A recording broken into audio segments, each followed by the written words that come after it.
Oh boy, do I have a treat for you today. My name is Brutal Slim as always, and I'm here to dig out the most brutal and awesome first-person shooter games out there. Whether it be mods or not, it doesn't matter.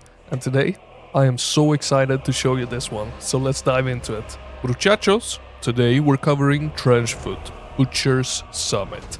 And oh my god, this thing, it over-delivers in pretty much every single aspect. For context, this is a prologue to Trenchfoot Chapter 1, which is dropping later this year. And the best part is, Butcher's Summit is a standalone free Doom 2 mod. You download it, hit play, and you're in. You don't even need to own Doom to run it. Now let's dive in just a little bit into what this mod is and why it is so bloody fantastic. It's not gonna be a full deep dive review, it's more gonna be a highlight with some of my opinions in it. So let's start with the story, because this mod has way more of it than people might expect. Now, I haven't fully deep dive into every lore detail yet, but there is clearly a lot going on here. I tried to read every note and follow every cutscene, and the cutscenes, they are short but really beautiful. They don't, however, tell you all that much. And if you played Doom mods before or Doom in general, you already know that the text in them can disappear fast as hell and you can barely read the whole sentence before it's gone. That said, you can open the console and read picked up notes afterward, which does actually help a ton if you miss something, which you most likely will. Now, I streamed the whole playthrough that I have done of this, so while talking I definitely missed parts here and there, and while reading out loud I definitely could not keep up. Even so, the setup is clear. Demonic shit has gone very wrong and we're sent in to fix it. In this prologue we play as a soldier who starts the mission with his army, but it turns into something way bigger, way worse, and way more personal, and I won't go deeper than that to avoid spoilers. But it does get quite interesting just in this prologue alone. And what really sells the story is how the notes are placed and well written. You're not just collecting random text, you're reading what happened to people in that exact place that you're walking through. And that gives the whole thing weight, and honestly, the writing is seriously good, like proper storyteller level good. And that is not something that we come across all that often in mods like this. So big thumbs up from me. Now, if I did have one big story request, it would be the voice acting, especially in the cutscenes. Right now, it isn't voice acting at all, and I think that would push the presentation even further. I've heard the developer is considering it, and if that happens, perfect. I would really love it. Also worth mentioning, there is an earlier prologue called Countryside, which I actually haven't played yet, but I've heard great things about it. I will play it, just not right now, because for this video I really want to spotlight Butcher's Summit, so I'm saving Countryside for another time. But if you have played it, please drop a comment down below, let me know how freaking awesome it is. And yeah, before I continue, I'll just say it straight. If you never played this mod, you are missing out on fantastic gaming experience. Now, if you want to stop this video here and just go and install it, fair enough. But if you want the gameplay breakdown, let's get into it. So combat, it really has that Doom DNA in it immediately. But the difficulty curve is not messing around here. There is one difficulty option, and that option is hard as fucking hell, and you cannot change it. You will die a lot, so do use your quick save constantly. The autosave, it does help, but quick save, it is your best friend here. What I really like though is that it feels brutal without feeling broken. In the moment it can feel impossible, but it isn't. If I can clear it, then you can clear it. Just stick with it. As for structure, the prologue gives you 3 levels, and they are not tiny either. First level, it took me over an hour to finish, the second one took around 40 minutes, and the third one took around 30. So even as a prologue, there is a lot of content here, and all of the levels are divided into different sections, so one level can feel like 3 levels inside of one, with different settings, different themes, different enemies, and all that good stuff. So the first map, it leans into more outdoor war zones mixed in with caves and mining tunnels.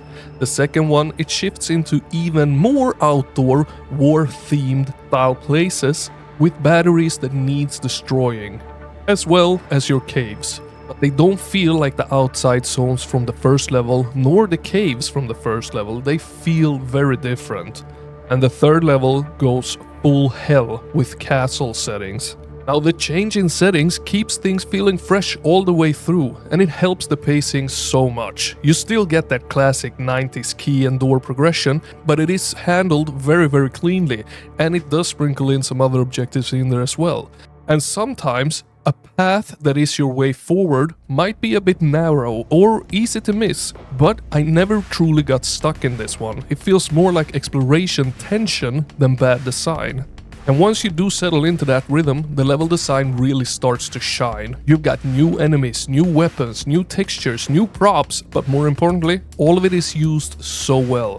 Nothing feels randomly thrown in, it all supports this dark, oppressive, eerie, almost Warhammer 40k vibe. And you move from tight corridors to wide open kill zones, from cave pressure to boss moments, from controlled fights to near slaughter map chaos, and somehow it all feels connected instead of messy, and it is wonderful. And also the enemy variety comes into play here, and it's a huge win. You got units with that Warhammer 40k-ish flavor, melee, ranged, wizard-style threats, armored heavies, shield dudes, and then you got the undead abominations layered on top. We got flyers, rushers, spawn types, and even more that I just cannot make up names for right now because I don't know what they're actually called. But that also means that every arena in the game asks different things from you, and that keeps combat from getting stale. It makes it so much fun and challenging. And then where things start to really branch out again is in the arsenal. You get a pistol, a single shot rifle, an automatic shotgun, an LMG, placeable mines, and rocket launcher. And the nice part here is that they all matter. I probably leaned hardest into the LMG, but I kept switching constantly based on enemy type and room layout. And since the game is so challenging, I actually use the placeable mines all the time, and I almost never do that in games that features them. And that feeling is, using your whole loadout instead of one favorite weapon forever is always a goddamn good sign. Now progression-wise, there is no leveling system, no skill tree, no RPG layer, and honestly, I never even missed it either, because the momentum comes from the combat, the story, the atmosphere, all of it at once, not the stat points. And the secrets? They're also done really well. You got your regular hidden corners, and then you have the deeper ultra secrets that I like to call them. They are harder to find and way more memorable. I won't spoil specifics of them, but some of them pull you into short horror detours that feel completely off the main route in the best possible way. And then it throws you right back. More shaken and stirred than before.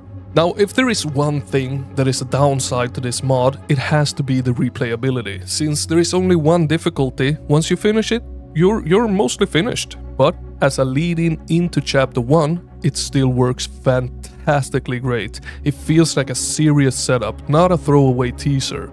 Oh, and then there is also the presentation, of course, which honestly is top tier for what it is. The weapons, they sound really cool. The weapons, they look really cool. Sprite work is phenomenal, and the pixel art is beautiful and disgusting in exactly the right way. Brutal, body horror heavy, dark, twisted, and genuinely uneasy. It might actually be one of the best looking Doom mods I've played that still stays true to the old school sprite identity. So yeah, it wasn't a full deep dive review. This is me spotlighting a mod that absolutely deserves more eyes on it.